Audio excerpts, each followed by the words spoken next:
माझे आई वडील म्हणजे आम्ही त्याला पप्पा आणि मामा असं म्हणत होतो. तर ते मराठी बोलायचे. मराठी शाळेमध्ये माझं शिक्षण झालं आणि ते PWDमध्ये नोकरीला असल्यामुळे त्यांच्या ज्या बदल्या होत असत ते मला आठवतं आहे की नाशिक, त्यानंतर येवले, चांदवड, पुन्हा नाशिक, पंढरपूर, कराड, वाई अशा प्रकारे त्यांची महाराष्ट्रातल्याच अनेक ठिकाणी बदल्या झालेल्या आहेत आणि त्या सर्वच ठिकाणी मराठी भाषा बोलली जात होती आणि माझं सगळं शिक्षण मराठी माध्यमातूनच झालेलं आहे. तर त्यामुळे पंढरपूरला जेव्हा पप्पांची बदली झाली त्यावेळेला आपटे स्कूलमध्ये त्यांनी माझं नाव नोंदवलं. तेव्हाच्या मराठी दुसरीमध्ये मी होते, म्हणजे आताची 6वी. तिथे कोणीही भेदभाव केला नाही, जीव म्हणून कोणी काही भेदभाव केला नाही.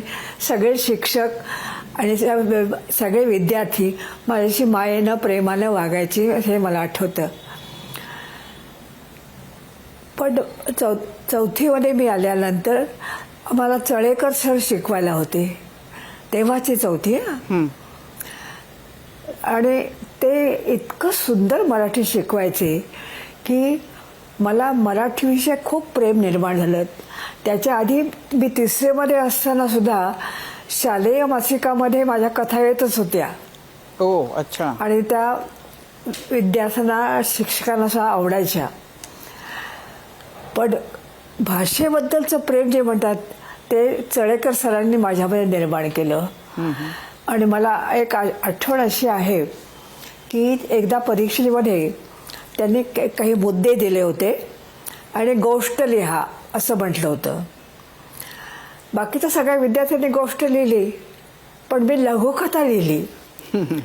आणि ती लघुकथा त्यांना इतकी आवडली की त्यांनी सगळ्या विद्यार्थ्यांना वाचून दाखवली आणि मला 15पैकी 16 मार्क दिले. एक्सलंट शेरा दिला. आणि त्यांना कथा खूपच आवडली. म्हणजे ती लघुकथा होती.